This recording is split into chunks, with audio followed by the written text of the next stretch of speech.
Hello students, कैसे हैं आप लोग? होप अच्छे ही होंगे। जैसा कि आप लोग को व्हाइट बोर्ड पे दिख रहा है, आज का हमारा टॉपिक क्या है? हिस्ट्री। आज हम लोग क्लास 6 की टेक्स्ट बुक का एक टॉपिक उठाएंगे, introduction to history.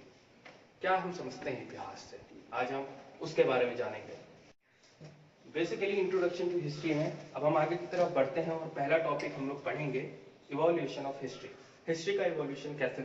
History word जो निकला ग्रीक वर्ड से निकला, हिस्टोरिया से।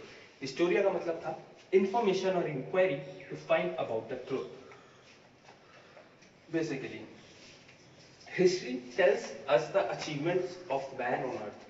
बेसिकली हमारे जो एंसेस्टर्स थे उन्होंने इतने स्ट्रगल करा हम लोग को इंडिया इंडिपेंडेंस दिलाने में, तो बेसिकली हम लोग उनके अचीवमेंट्स पढ़ते हैं। दूसरा पॉइंट कि हम लोग जानते हैं कि बेसिकली पीपल कैसे रहते थे पहले ज़माने में, वो केव में रहते थे, जंगल में रहते थे, तो क्या उनका पालन पोषण कैसे होता था वो हम लोग जानने के लिए हिस्ट्री पढ़ते हैं। तीसरा पॉइंट, कौन से वो ऐसे टूल्स यूज़ करते थे फॉर कुकिंग के लिए, ये जानने के लिए हम पढ़ते हैं। और चौथा पॉइंट हम लोग जानने के लिए पढ़ते हैं हथियार, कौन से हथियार वो यूज़ करते थे जंगली जानवर को मारने के लिए, बेसिकली अपने राइवल्स को मारने के लिए जो कि वो लैंड में अटैक करते थे। तो ये 4 रीज़न है कि हम हिस्ट्री हम हिस्ट्री क्यों पढ़ें। तो कंटिन्यूएशन में ओरिजिन ऑफ हिस्ट्री में हमारे और भी 3 पॉइंट्स आते हैं जो कि बहुत ही इंपॉर्टेंट पॉइंट्स है for the evolution of history में। तो पहला पॉइंट ये कहता है to know the past so that the present can be understood. Students अब इस स्टेटमेंट से क्या समझते हैं? बेसिकली आप पैदा होते हैं तो आपके पेरेंट्स आपको इंडिया के पास्ट के बारे में बताते हैं कि कौन आया, किसने युद्ध लिया, मतलब किसके किसके बीच में युद्ध हुआ, कौन जीता कौन हारा, ये सब आपको इंडिया की हिस्ट्री बताती है कि कैसे इन्वेंशन कितने सारे हुए बेसिकली यहाँ वो प्रेजेंट। सो बेसिकली पास्ट जो होता है वो प्रेजेंट से कनेक्ट करने में आसानी रहती है। बेसिकली हम लोग अगर पास्ट अपना जाने हैं, हम लोग अगर पास्ट अपना जान ले तो हम प्रेजेंट आसानी से कनेक्ट कर लेते हैं। बिना पास्ट जाने हम प्रेजेंट को कनेक्ट नहीं कर सकते अपने रियल लाइफ में। तो दूसरा पॉइंट हमारा कहता है कि know about human civilisation and culture. Students, you know very well know that India is a land of diversity. So basically in various states of India, basically हर तरीके के वहाँ कल्चर और सिविलाइजेशन वहाँ स्थित है। बेसिकली ट्राइब्स के लिए अलग कल्चर है, नॉर्मल पीपल के लिए अलग कस्टम्स और कल्चर फॉलो होते हैं। तो बेसिकली हिस्ट्री हमें नॉलेज देती है। आखिरी पॉइंट हमारा ये कहता है to know about social discrimination. हाँ, ये इंपॉर्टेंट पॉइंट है स्टूडेंट्स। हम लोग सोशल डिस्क्रिमिनेशन के बारे में आपको पता ही नहीं होगा। सोशल डिस्क्रिमिनेशन बेसिकली वो होता है, जैसे आप स्लेवरी ले लीजिए और बेसिकली इंपेरियलिज्म ले लीजिए। इंपेरियलिज्म बेसिकली वो होता है जैसे कोई भी, जैसे India was a country ruled by Britishers. Basically एक समय में ब्रिटिशर्स हम लोग को रूल करते थे, उससे भी पहले हम लोग को मुगल्स रूल करते थे, उससे भी पहले से अब इंडिया जो है वो रूल होता हुआ आ जा रहा है। अब जाके वो इंडिया 1947 में जब इंडिपेंडेंस की, हिस्ट्री का जो पीरियड था वो 2 पार्ट में डिवाइड था, pre history and history. Pre history उसे कहा जाता है इस पीरियड को जिसमें इंसान जानता ही नहीं था कि हम दिखते कैसे हैं, अनपढ़ था इंसान बेसिकली प्री हिस्ट्री में। और वो हमें पता कैसे चलता था कि भाई कि प्री हिस्ट्री पीरियड था भी, हमें बोन से पता लगता था, टूल से पता लगता था, पॉटरी से पता लगता था कि ये पीरियड जो था वो प्री हिस्ट्री पीरियड कहा जाता था। बेसिकली जो अर्ली मैन थे वो पढ़ना लिखना तो जानते नहीं थे, इसीलिए हम लोग उनका जो उनकी बॉडीज जो पड़ी होती थी लैंड में और जो बोन्स बाकी रह गए थे, हम उनसे पता लगाते थे कि हाँ वो पीरियड प्री हिस्ट्री नाम से जाना जाता था। अब दूसरी तरफ हम बढ़ते हैं हिस्ट्री नाम पे। हिस्ट्री नाम जब हमने देखना शुरू करा, वो हिस्ट्री का जो वो था, माना जाता है कि हम एक्चुअल टाइमलाइन नहीं बता सकते। बेसिकली जो टेक्स्ट बुक्स में दिया है वो दिया है कि हिस्ट्री जो शुरू हुआ था पीरियड वो 5000 साल पहले शुरू हुआ था, जब रिटर्न रिकॉर्ड्स मिलने लगे थे, हमें रिटर्न एविडेंस मिलने लगे थे कि हाँ ये मैन का एग्जिस्टेंस या एनिमल का एग्जिस्टेंस इस जगह पे था। हमें पता कैसे लगता था? बिकॉज उस समय हमारे पास बहुत ही बढ़िया, मतलब बहुत ही महत्वपूर्ण सोर्स था मैन्यूस्क्रिप्ट्स। मैन्यूस्क्रिप्ट्स बेसिकली आपने सुना होगा, मैन्यूस्क्रिप्ट्स बेसिकली वो होती है हैंड रिटन स्क्रिप्ट्स होती हैं जो कि लिखी जाती है हिस्टोरियन से, वो जो नोट करते हैं lifestyle of human civilisation, basically history में वो लिखा जाता है। बेसिकली अब हम अगले टॉपिक की तरफ बढ़ते हैं, वो टाइमलाइन।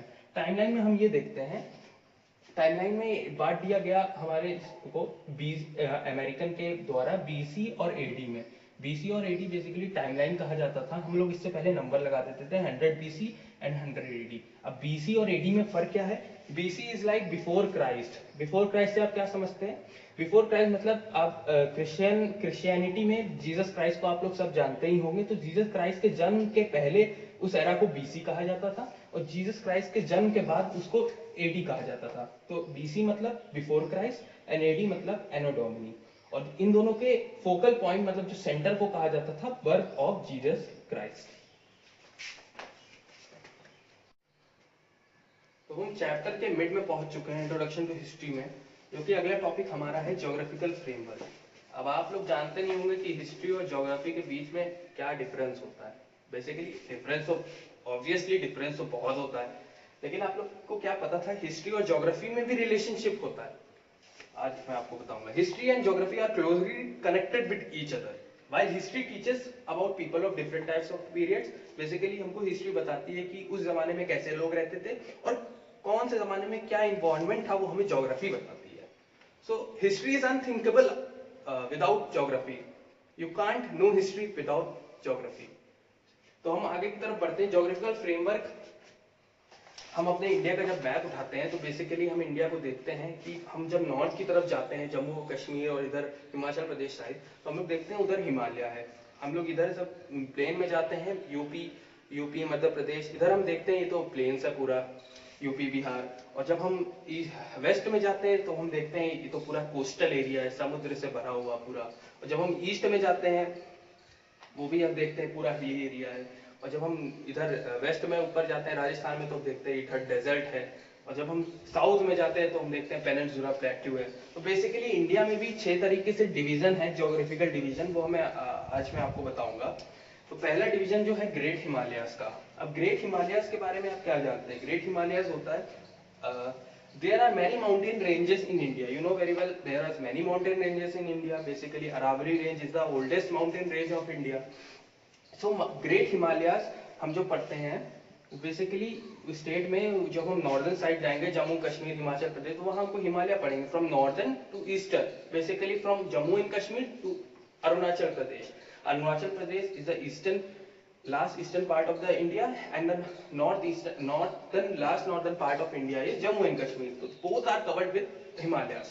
तो सेकंड हम आते हैं द ग्रेट नॉर्दर्न प्लेन्स में। नॉर्दर्न प्लेन्स में हम क्या जानते हैं? बेसिकली द नॉर्दर्न प्लेन्स जो कि फॉर्म हुई थी गंगा ब्रह्मपुत्र और सतलज के द्वारा, मतलब इन तीनों के रिवर के कॉम्बिनेशन से हमारा नॉर्दर्न प्लेन्स फॉर्म हुआ, और इसे हम कहने लगे इंडो गैंगेटिक प्लेन, जो कि इंडो गैंगेटिक प्लेन बहुत ही ओल्डेस्ट और one of the largest plains है इंडिया की। तो तीसरा हम अब आते हैं द प्लेट्यू में। अब जब आप नीचे तरफ आएंगे महाराष्ट्र और केरल की तरफ, तो वहां आप देखते हैं डेक्कन प्लेट्यू होता है। आपने नाम सुना होगा डेक्कन प्लेट्यू का। तो बेसिकली डेक्कन प्लेट्यू इंडिया का सबसे लार्जेस्ट प्लेट्यू है, और सबसे वर्ल्ड का सबसे लार्जेस्ट प्लेट्यू आपको पता है, वर्ल्ड का सबसे लार्जेस्ट प्लेट्यू टिबेटियन प्लेट्यू है, वो कि चाइना में है। तो प्लेट्यू जो है बेसिकली ट्रायंगल शेप का होता है। अब जैसे ट्रायंगल शेप का होता है, बेसिकली ट्रायंगल शेप कैसे? इधर महाराष्ट्र से नीचे पूरा तमिलनाडु, तमिलनाडु से इधर पूरा ऊपर आपका कर्नाटका, तो कर्नाटका ये पूरा ट्रायंगल शेप का होता है। बेसिकली प्लेट्यू बेसिकली माउंटेन से इसलिए डिफरेंट होता है क्योंकि प्लेट्यू बेसिकली हम प्लेट्यू को चट्टाने कहते हैं और माउंटेन पहाड़ होते हैं। माउंटेन की हाइट लगभग 400 किलोमीटर होती है, और प्लेट्यू की हाइट बेसिकली उसे लो हिल्स कहा जाता है। तो हम चौथा पढ़ेंगे द ग्रेट इंडियन डेजर्ट। अब हम जब राजस्थान की तरफ बढ़ते तो हमें इंडियन डेजर्ट का हमें व्यू बहुत अच्छे से मिलता है। इंडियन डेजर्ट में आप देखते हैं जो कि द थार डेजर्ट है। द थार डेजर्ट आपने सुना होगा, जो कि इंडिया का सबसे लार्जेस्ट डेजर्ट है। बेसिकली कवर करता है पंजाब, हरियाणा, राजस्थान एंड गुजरात, ये 4 स्टेट से कवर करता है पूरा डेजर्ट बेसिकली। जो चौथा हमारा ज्योग्राफिकल फ्रेमवर्क है वो है द कोस्टल प्लेन्स। अब कोस्टल से आप क्या समझते हैं? वर्ल्ड कोस्टल से आप क्या समझते हैं? कोस्टल बेसिकली उसको कहा जाता है बेसिकली जो कि समुद्र के किनारे जो स्टेट्स होते हैं, हम उसको कोस्टल एरिया कहते हैं। बेसिकली समुद्र के किनारे कौन कौन से स्टेट होते हैं? महाराष्ट्र, तमिलनाडु, केरल, कर्नाटका एंड हैदराबाद, बेसिकली ये सब। एंड इधर हम जाएंगे तो इधर West Bengal, and basically number of state, और इधर भी हमें नंबर ऑफ स्टेट गुजरात तरफ जाएंगे तो हमें ये सब कोस्टल, हम लोग इसे कोस्टल एरिया कहते हैं, बेसिकली जो समुद्र के किनारे होते हैं। और अब जब हम द आइलैंड्स की तरफ बढ़ेंगे, अब जब आप इंडिया का मैप पॉलिटिकल या फिजिकल, बेसिकली फिजिकल आप देखेंगे मैप इंडिया का, तो उसमें आप देखेंगे कई आइलैंड्स दिए हैं। जब हम अरेबियन सी, जो कि लेफ्ट पार्ट ऑफ इंडिया में पड़ता है, वहां पे आप देखेंगे द लक्षद्वीप आइलैंड जो कि अरेबियन सी में लाई करता है। अब हम जब बे ऑफ बंगाल में देखेंगे तो वहां पे अंडमान एंड निकोबार आइलैंड्स होते हैं। बेसिकली ये 6 आपके ज्योग्राफिकल फ्रेमवर्क थे। जैसा कि पहला ज्योग्राफिकल फ्रेमवर्क था हमारा सबसे नॉर्थ में द ग्रेटर हिमालय, जो कि जम्मू कश्मीर से लेकर हमारा पूरा अरुणाचल प्रदेश तक जाता है, पूरा पहाड़ी इलाका।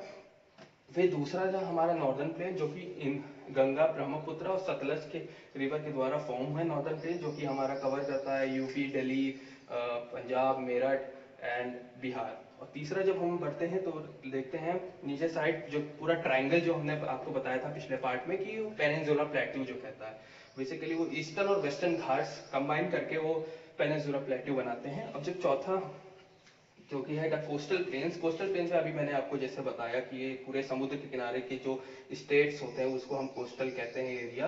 और जो पांचवा जो आइलैंड्स, बेसिकली जो समुद्र के बीच में तैर रहे होते हैं आइलैंड, छोटे छोटे, दिखने में छोटे होते हैं वैसे है नहीं, लक्षद्वीप और अंडमान निकोबार, ये हमारे इंडिया में 2 आइलैंड्स हैं।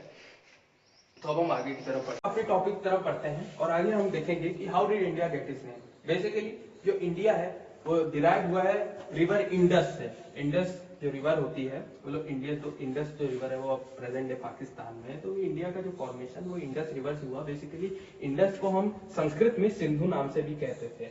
और अकॉर्डिंग टू विष्णु पुराना, इंडिया एक ऐसा एरिया है जो बेसिकली जो कि नॉर्थ ऑफ द ओशन में होता है और साउथ ऑफ द माउंटेन। मतलब नॉर्थ ऑफ द ओशन से आप क्या समझते हैं, बेसिकली ओशन जो नीचे है, ओशन के ऊपर का हिस्सा नॉर्थ, तो नॉर्थ ओशन के ऊपर का हिस्सा और पहाड़ के नीचे के हिस्से को, ये दोनों के हिस्से जहां भी मिलते हैं उन बीच के हम कहते हैं इंडिया। तो आगे की तरफ बढ़ते हैं और देखते हैं sources for the study of history. अब हम हिस्ट्री कैसे पढ़ते हैं, कुछ सोर्सेस होते हैं। अब जैसा हमने पिछले पार्ट में देखा कि हिस्ट्री का जो पीरियड था वो 2 पार्ट में डिवाइड था, प्री हिस्ट्री और हिस्ट्री। प्री हिस्ट्री में क्या था, लोग पढ़े लिखे नहीं थे, मतलब कि आर्कियोलॉजी वो बेसिक इंपॉर्टेंट सोर्स मानी जाती थी। अब archaeology is basically the study of excavating and examining the remains of the objects and monuments, जो कि प्री हिस्ट्री में बहुत ही ज्यादा प्रेवलेंट था। और हिस्ट्री में हम क्या, जब लोग पढ़े लिखे हो गए तो हम लोग बहुत सारी इंस्क्रिप्शन पढ़ने लगे, कॉइन से पता लगाने लगे, आर्टिफैक्ट से पता लगाने लगे। ये सब बेसिक 2 सोर्सेस हैं जो कि प्री हिस्ट्री और हिस्ट्री में पाए जाते हैं। अब हम जो आखिरी टॉपिक आपके बुक में दिया है आर्कियोलॉजिकल सोर्सेस, वो हम आगे की तरफ शुरू करना चाह रहे हैं। आर्कियोलॉजी, जैसा कि मैंने अभी आपको बताया पिछले टॉपिक पे, archaeology basically study of past cultures होता है, जो कि हम एग्जामिन करते हैं by the remains of objects and buildings. Archaeology ही होता है। अब जब हम आर्कियोलॉजी की बात करेंगे तो आर्कियोलॉजिकल सोर्सेस भी होंगे। तो आर्कियोलॉजिकल सोर्सेस कौन कौन से होते हैं, बेसिकली आर्कियोलॉजिकल सोर्सेस का पहला पार्ट है मॉन्यूमेंट्स। मॉन्यूमेंट्स आप क्या समझते हैं, इमारतें। बेसिकली इमारतें जैसे कि ताजमहल हो गई। ताजमहल आप जानते हैं शाहजहां ने बनाया था, बेसिकली मुगल टाइम में शाहजहां ने बनाया था ताजमहल। बेसिकली मॉन्यूमेंट्स होगा Ellora caves, Ajanta caves, basically ये सब जो कि मॉन्यूमेंट है जिससे हम पता लगाते हैं कि उस टाइम से ये अभी तक भी स्थित है, मतलब प्रेवलेंट है। अब दूसरा जो सोर्स है वो कॉइन्स। कॉइन्स से हम क्या समझते हैं, कॉइन्स जो कि जैसे कोई राजा आया अपनी, मतलब कोई भी लड़ाई जीत के उसने अपने नाम पे कॉइन्स इश्यू कराने शुरू कर दिए थे, जो कि बेसिकली गुप्ता और खुशाना रूलर्स ने चालू करा था। उसके बाद से गोल्ड कॉइन्स भी शुरू होने लगे थे। उसमें अपने कॉइन्स पे वो अपनी मूर्ति बनाते थे बेसिकली, ताकि लोगों को हम याद रहें और एज अ मोमेंटो हम पूरा हम हिस्ट्री के पन्नों में छा जाए। तो तीसरा जो हमारा जो आर्कियोलॉजिकल सोर्सेस है वो है आर्टिफैक्ट्स। आर्टिफैक्ट्स क्या समझते हैं, बेसिकली आर्टिफैक्ट्स वो होता है जो कि ह्यूमन मेड ऑब्जेक्ट्स होते हैं। जैसे कि पुराने जमाने में आर्कियोलॉजी में ह्यूमन बहुत सारे ऑब्जेक्ट बनाते थे, जैसे बेसिकली पॉटरी हो गई, ऑर्नामेंट्स हो गए, जो बेसिकली जो वुमेन पहनती थी, नेकलेसेस, ये सब बनाते थे। तो ये सब का पता लगाते थे, बेसिकली इन सब चीजों को हम आर्टिफैक्ट्स कहते हैं। तो हम जैसे जैसे हमारे टॉपिक खत्म होते गए वैसे हम आखिरी इस चैप्टर के आखिरी टॉपिक पे आ गए हैं, जो कि डील करता है मैन्युस्क्रिप्ट्स और इंस्क्रिप्शंस पे। मैन्युस्क्रिप्ट से हम क्या समझते हैं, मैन्युस्क्रिप्ट जो कि वर्ड, अब हम इसको 20 से अगर बाइफरकेट करें तो बन जाता है मेनू एंड स्क्रिप्ट। तो जो मनु वर्ड है वो लैटिन वर्ड है, मनु का मतलब है हैंड, और स्क्रिप्ट जो था वो लैटिन वर्ड स्क्रिप्टम से निकला है, उसका मतलब है रिटर्न। तो बेसिकली जो हैंड रिटर्न जो चीजें थी वो उसका मतलब है मैन्युस्क्रिप्ट। अब हैंड रिटन अभी समझिए, उस समय पेपर का इन्वेंशन तो हुआ नहीं था, तो कहाँ लिखते लोग? ये क्वेश्चन आप पूछ सकते हैं मुझसे। तो बेसिकली ये जो कि शीट्स और ये जो कैटल पालते थे उन सब की जो खाल थी, खाल उतार के उस पर लिखते थे ये, तब ये मैन्युस्क्रिप्ट उसको कहा जाता था। अब इंस्क्रिप्शन से आप क्या समझते हैं? इंस्क्रिप्शन से आप ये समझते हैं, इंस्क्रिप्शन से आपको याद आता है अशोका के बारे में। अब अशोका आपको पता है बहुत सारे इंस्क्रिप्शन उसने अपने एरा में खुदवाए, बेसिकली बहुत सारे पिलर, जैसे सांची हो गया, तक्षशिला हो गया, बेसिकली वहां वहां इसने अपने पिलर्स लगाए। तो इंस्क्रिप्शन इससे डील करता है बेसिकली जो कि हमारे अचीवमेंट्स और जो कि हम अब सोसाइटी के लिए काम किए वो हम वॉल्स पे लिखते हैं। बेसिकली वॉल्स पे लिखते हैं, जैसे आपने देखा होगा कई वॉल्स पे, जो कि जैसे आप आगरा फोर्ट जाइए, ताजमहल जाइए, वहां की वॉल्स में कुछ ना कुछ लिखी है, जो कि भाषा आज के जमाने में उसको डिसाइफर करना बहुत ही ज्यादा मुश्किल है। तो इंस्क्रिप्शन का मतलब वो होता है। अब इंस्क्रिप्शन कहते हैं हम स्टडी ऑफ इंस्क्रिप्शन, जो कि हम एपिग्राफी को कहते हैं, और जो प्रोसेस होता है उसे हम डिसाइफरमेंट कहते हैं। तो आज के लिए बस इतना ही। इससे एंड करते हुए हम इस टॉपिक इंट्रोडक्शन, जैसा कि आज आपने देखा हम लोगों ने पहला chapter introduction to history class 6 textbook का खत्म कर दिया पूरा। अब हम, अगर आपको इसके बाद भी कोई दिक्कत आती है तो हम कमेंट बॉक्स पे जाके क्वेश्चन पूछ सकते हैं। और आज के लिए बस इतना ही। हम लोग अगली वीडियो में एक नई टॉपिक के साथ फिर मिलेंगे।